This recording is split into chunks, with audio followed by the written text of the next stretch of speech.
എന്റെ കലിപ്പൻ. രചന ഫർസാന ഫർസു. അവതരണം ഷാഹുൽ മലയിൽ. എഡിറ്റിംഗ് ഷെരീജ് പൂനൂർ. ഷിഫാന, സാറ് റിയ കൂട്ടരും കൂടി ലൗട്ടിയില്. എവിടെ? അവര് പോയി. നീ എന്ത് വൈകി ഇറങ്ങാൻ? അവരെന്താ സാറിൻ്റെ കൂടെ എവിടെ? സുബിയുടെ ബർത്ത്ഡേ അല്ലേ? അവളുമാരുടെ ഒരു ബർത്ത്ഡേ. ഇതുവരെ റിയും സാറിന് കീരിയും പാമ്പായിരുന്നല്ലോ, ഇപ്പൊ പെട്ടെന്ന് ഇങ്ങനെ റിലേറ്റീവായി. കൂട്ടുകാരികൾ കളിയാക്കി. ഇനി നാളെ പ്രണയാവോ? നിന്റെ നാവുകൊണ്ടൊന്നും പറയലടി. സാറ് എനിക്കുള്ള എത്രയും വേണ്ട സാറിന് പ്രപ്പോസ് ചെയ്യണം. റിയ, നീ ചിത്രമൊക്കെ വരയ്ക്കുമല്ലേ? എൻ്റെ പടം വരയ്ക്കുമോ? നോക്കാം. എന്തായാലും നന്നായിട്ടുണ്ട്, എനിക്കിഷ്ടമായി. സാറിന് വരയ്ക്കണോ? ആ, ചെറുതായിട്ട്. ശരിക്കും? ആഹാ, എനിക്ക് പറ്റിയ ആളാ. Made for each other. ഞാൻ മനസ്സിൽ പറഞ്ഞു. നീ എന്തെങ്കിലും പറഞ്ഞറിയാ? ഇല്ല. നിനക്ക് കല്യാണം നോക്കുന്നുണ്ടോ? നിനക്ക് 18 ഇല്ല, 17. നെക്സ്റ്റ് ആഗസ്റ്റിന് 18 അപ്പോൾ പിന്നെ തീരുമാനമാവൂലേ? അങ്ങനെയൊന്നുമില്ല. പിന്നെ ആരൊന്നും മിണ്ടിയില്ല. എനിക്കെന്തോ ഒന്നും മിണ്ടാൻ തോന്നിയില്ല. സാറ് പറഞ്ഞത് ശരിയാണ്. അപ്പം എൻ്റെ കാര്യത്തിൽ ഒരു തീരുമാനമാവും. 18 വയസ്സാകാൻ കാത്തിരിക്കുകയാണ് എല്ലാവരും. ഞാൻ ചുമ്മാ പറഞ്ഞ 18 വയസ്സ് തന്നെ കല്യാണം വേണമെന്നൊന്നുമില്ല. സാറ് പറഞ്ഞു. ഒന്നും ഉഷാറാവിടും. ഞാൻ നിന്നെ വിഷമിപ്പിക്കാൻ വേണ്ടി പറഞ്ഞല്ല.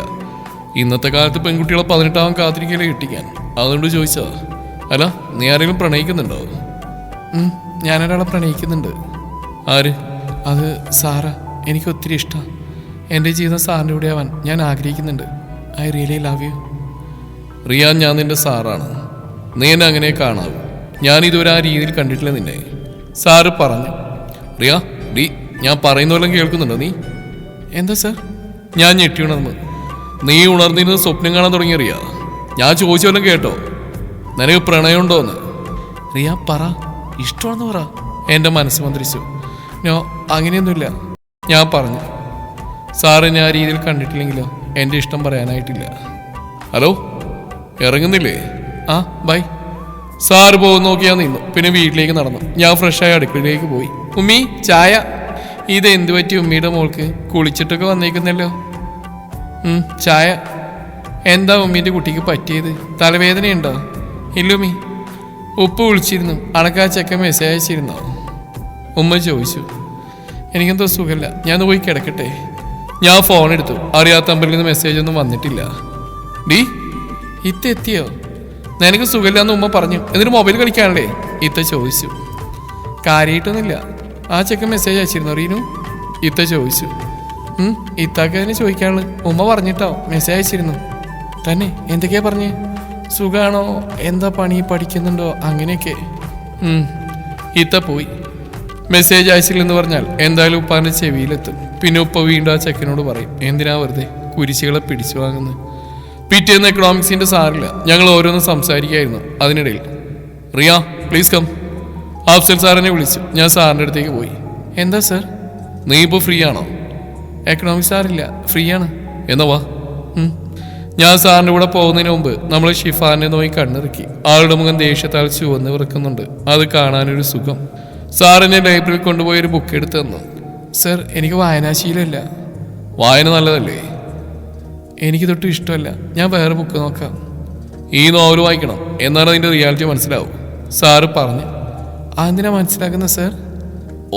നിന്നെയുണ്ടല്ലോ, നമ്മുടെ മാഗസീനിൽ ഒരു ചിത്രം വേണം, അത് വരക്കാനാ. അതിനെന്തിനാ ഈ നോവൽ വായിക്കുന്നത്? ഈ നോവലിനെ സംബന്ധിച്ചുള്ള റൈറ്റപ്പ് വരക്കാനാ. നീ ഈ നോവൽ കൊണ്ട് വായിച്ചിട്ട് പറ. വരക്ക് പ്ലീസ്. ഞാൻ നടന്നു. വല്ല കാര്യം ഉണ്ടായിരുന്നു. ഇനി ഇത് വായിക്കണം. എന്തൊക്കെ പുകില.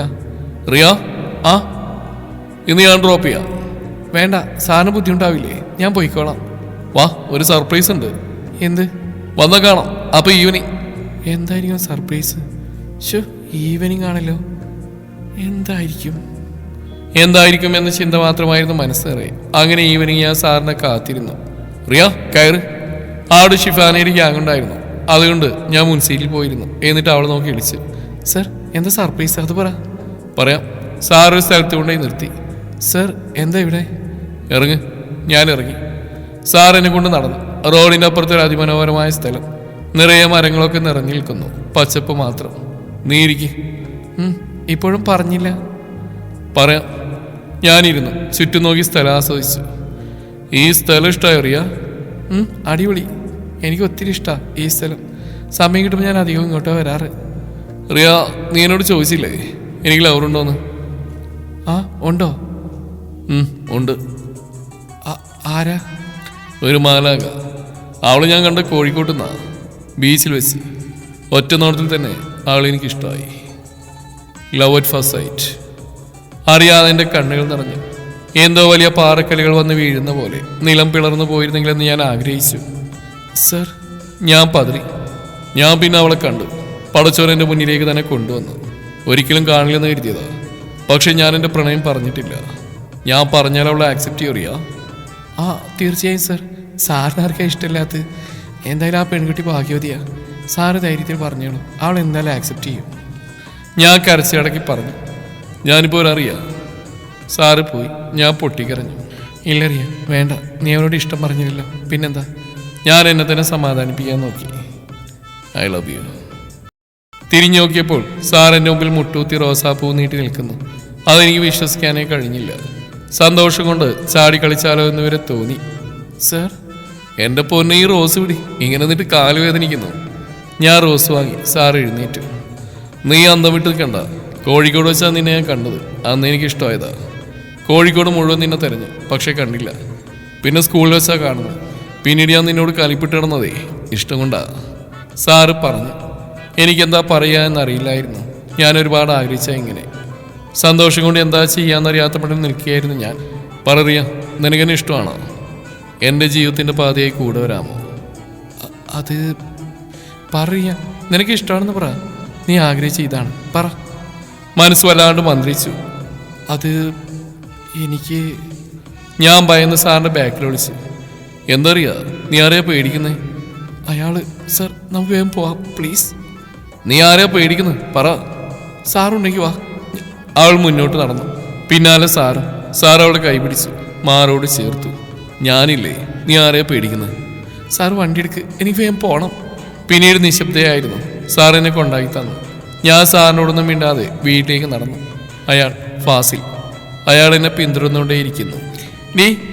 നീ എന്താ ഇത്ര നേരം വൈകിയത്? ഇത്രക്കും നേരം വൈകാറില്ലല്ലോ നീ. ഉമ്മ ചോദിച്ചു. ഞാനൊന്നും പറയാതെ അകത്തേക്ക് കയറി. ഞാൻ പറഞ്ഞു നീ കേട്ടില്ലാന്നുണ്ടോ? ഉമ്മ, ഈ ബസ് നിർത്തണ്ടേ? ചായ ടേബിളുണ്ട്. ഉമ്മയുടെ ചോദ്യത്തിൽ നല്ല ഗൗരവമുണ്ടായിരുന്നു. രാത്രി പഠനമൊക്കെ കഴിഞ്ഞ് ഞാൻ ഫോൺ എടുത്തു. അതിൽ സാറിൻ്റെ 10-15 മെസ്സേജ് ഉണ്ട്. പാവം, ആകെ പേടിച്ചിട്ടുണ്ടാവും. ഞാൻ തിരിച്ച് മെസ്സേജ് അയച്ചു. നിന്റെ മെസ്സേജിന് വേണ്ടി കാത്തിരിക്കായിരുന്നു ഞാൻ. സാറ് മെസ്സേജ് അയച്ചു. ഈ നേരത്തെ ഞാൻ ഫോൺ എടുക്കാറ്. പിന്നെ കുറേ സംസാരിച്ചു. നിനക്കെന്നോട് ഇഷ്ടമാണെന്ന് പറഞ്ഞില്ല. നാളെ നേരിട്ട് പറയാം. ഞാൻ മെസ്സേജ് അയച്ചു. നിനക്ക് ഉറങ്ങാനായിട്ട് അറിയാം. നീ ആരോടെ ഈ ചാറ്റ് ചെയ്യുന്നത്? ആരോടില്ലമ്മ. ഞാൻ ഫോൺ എടുത്ത് വെച്ച് ഉറങ്ങാൻ നോക്ക്. ഫോൺ ഓഫാക്കി ഞാൻ കിടന്നു. അപ്പോൾ സാറ് കോൾ ചെയ്തു. ഭാഗ്യത്തിന് സൈലൻ്റ് ആണ്. ഞാൻ എണീറ്റ് മെല്ലെ വാതിലടച്ചു. ഹലോ, നീ എന്ത് പോയത്? ഉമ്മ വന്നിരുന്നു, കിടക്കാൻ പറഞ്ഞു. നാളെ എന്നോട് പറയില്ലേ? ഉമ്മി. ഉമ്മ എൻ്റെ കയ്യിൽ നിന്ന് ഫോൺ തട്ടിപ്പറി ചെവിയിൽ വെച്ചു. നീ നേരത്തെ ആരെയാ വിളിച്ചിരുന്നേ? ഉമ്മയുടെ അലർച്ചയിൽ ഞാൻ ഞെട്ടി. ഉമ്മയുടെ കണ്ണുകൾ ദേഷ്യത്താൽ തിളച്ചു മറിയുന്നുണ്ട്. ഈ നേരത്തെ ഏതവനാടി വിളിച്ചേ? എനിക്ക് ഭയത്താൽ വാക്കുകൾ വെക്കി. ഇത്രയും ദേഷ്യത്തിൽ ഞാൻ എൻ്റെ ഉമ്മീനെ കണ്ടിട്ടില്ല. ഞാൻ കരഞ്ഞു. കൈജുത്തിനോട് പറഞ്ഞിരുന്നു നിങ്ങളെ മോളിൽ ഒരുത്തൻ്റെ കൂടെ വരാറുണ്ടെന്ന്. അവരോട് തർക്കിച്ചിട്ടാണ് ഞാൻ വന്ന്. എനിക്ക് നിന്നിൽ അത്രയും വിശ്വാസം ഉണ്ടായിരുന്നു. മൂത്ത മോളെ പോലെ നീ ആവുമെന്ന് ഞാൻ കരുതിയില്ല. ഉമ്മ, നീ ഒന്നും പറയണ്ട. നിന്റെ ഇത്താടെ അവസ്ഥ നീ കാണുന്നല്ലേ. എന്നിട്ടും നിനക്ക് എങ്ങനെ കഴിഞ്ഞു? ഞാനൊന്നും പറയുന്നില്ല. നിന്റെ ഉപ്പാനെ അപമാനിക്കാനുള്ളതാണല്ലോ നിങ്ങൾ രണ്ടുപേരും. എന്നാലും നിനക്ക് തൃപ്തിയാവൂ. ഉപ്പാനെ അപമാനിച്ചിറങ്ങിയവളിപ്പോ അവിടെ ഇരുന്ന് മോങ്ങുക. പഴയതൊന്നും മറന്നിട്ടില്ലെങ്കിൽ ഞാനിപ്പോൾ ഇതൊന്നും നിന്നോട് പറയേണ്ട ആവശ്യമേ വരില്ലായിരുന്നു. ഉമ്മ കരഞ്ഞുകൊണ്ട് റൂമിൽ നിന്ന് ഇറങ്ങിപ്പോയി. ഞാൻ കട്ടിൽ നിന്ന് ഒരുപാട് കരഞ്ഞു. ഞാനൊന്നും മറന്നിട്ടില്ല. ആളുടെ ചിന്ത പിന്നിലേക്ക് സഞ്ചരിച്ചുകൊണ്ടിരുന്നു.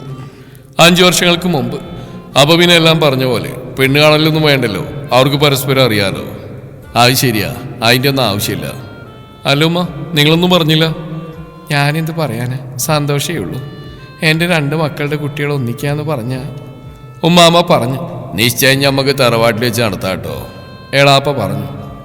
അത് നല്ലതാ, എന്നാ നമുക്ക് ഇറങ്ങാവുമ്മ, മൂത്താപ്പ പറഞ്ഞു. റയ്യാനാ, മോളെ കണ്ടില്ലല്ലോ, എവിടെ സൈനു? ദാ വന്നല്ലോ. മോളെ, നിങ്ങളുടെ ഇഷ്ടം ശ്യാബ് പറഞ്ഞു. ഞങ്ങൾക്ക് അതിന് സന്തോഷമേ ഉള്ളൂ, മൂത്താപ്പ പറഞ്ഞു. എന്നാ പിന്നെ ഞങ്ങൾ ഇറങ്ങട്ടെ കേട്ടോ. സൈനു, സൂറ. അവർ പോകുന്നത് നോക്കി നിന്നു. ഉമ്മ, നിങ്ങളോട് ആരും എൻ്റെ കല്യാണം നിശ്ചയിക്കാൻ എന്നോട് ചോദിക്കാതെ? റിയാന ചോദിച്ചു. എന്താ പറയുന്നേ? നീയും മോനും ഇഷ്ടമല്ലേ?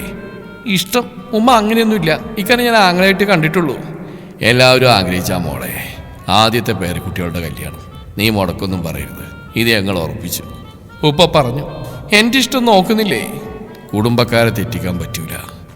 ആളും എല്ലാ ദേശത്തിനകത്തേക്ക് പോയി. ഒരു കുടുംബക്കാർ പെണ്ണിന് വിലയില്ലല്ലോ. ഹലോ റെയ്ഹാന, ഇത് ഞാൻ ഷിഹാബ്. എനിക്ക് നിങ്ങളിന്ന് കാണണം, ആൾ പറഞ്ഞു. ഞാനെവിടെയൊക്കെ വരണ്ട്? അങ്ങോട്ട് വരണോ? വേണ്ട, ഞാൻ കോട്ടക്കുന്നിലുണ്ടാവും. ആ, ഞാനിപ്പോൾ തന്നെ വരാം. കോട്ടക്കുന്നിൽ അവനെ കാത്ത് അവളിരുന്നു.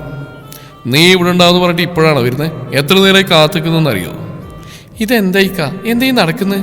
എന്ത്? ഞാൻ എപ്പോഴെങ്കിലും ഇക്കാനോട് ഇഷ്ടമാണെന്ന് പറഞ്ഞാൽ, അല്ലെങ്കിൽ എൻ്റെ നോട്ടത്തിലെ പെരുമാറ്റത്തിൽ ഇക്കാക്ക് അങ്ങനെ തോന്നിയോ? റിയാന, എനിക്ക് ഈ കല്യാണത്തിന് താല്പര്യമില്ല. ഞാൻ ഒരാളെ സ്നേഹിക്കുന്നുണ്ട്. ആര്? ഇക്കാക്കറിയാം, ഫാസിൽ. ഞാൻ സ്നേഹിക്കാൻ തുടങ്ങിയിട്ട് 6 മാസമായി. അവനോ? ഇക്ക, ഞാൻ ഇനി എത്ര പറഞ്ഞാലും അവരൊന്നും കേൾക്കില്ല. ഇക്ക ഈ കല്യാണത്തിൽ നിന്ന് പിന്മാറണം. അതായത് നിനക്ക് ഫാസിലിനെ കുറിച്ച് എന്തറിയാം? ഈ 6 മാസത്തിനുള്ളിൽ നീ എന്താ അവനെ കുറിച്ച് അറിഞ്ഞ്? എനിക്കെല്ലാം അറിയാം. ഇക്ക പറയാൻ വന്ന കമ്പനിയിലെ മോഷണത്തെക്കുറിച്ചാവും. ആ ഫാസിലിൻ്റെ മേലെ കെട്ടിച്ചമച്ചല്ലേ? കെട്ടിച്ചമച്ചതോ? അവന് എന്ന് കമ്പനിയിൽ ജോലിക്കെടുത്തോ? നഷ്ടം മാത്രമേ പറ്റിയിട്ടുള്ളൂ. നിന്നെ അവൻ പറഞ്ഞു പറ്റിച്ചാ. മാത്രമല്ല അവന് പെണ്ണുപിടിയനാ. ചെറിയ നിർത്തി ഷാബ്ക്ക. നിങ്ങൾക്ക് എന്നെ പണ്ട് മുതൽ ഇഷ്ടമായിരുന്നല്ലോ. അത് കൈവിട്ടു എന്ന് പറഞ്ഞപ്പോൾ ഫാസിലിനെ ഓരോന്നും പറഞ്ഞുണ്ടാക്കുക. നിന്നോട് എന്തുകൊണ്ടും കാര്യമില്ല, അവൻ നിന്നെ മയക്കിയെടുത്തു. നിന്നോടുള്ള സ്നേഹം സത്യമില്ല, വേറെന്തോ ഉദ്ദേശമുണ്ട്. ഞാൻ സഹിച്ചു. നിങ്ങൾക്ക് കല്യാണം ഒഴിയാൻ പറ്റുമോ? ഇല്ല, ഞാൻ പറഞ്ഞല്ലോ.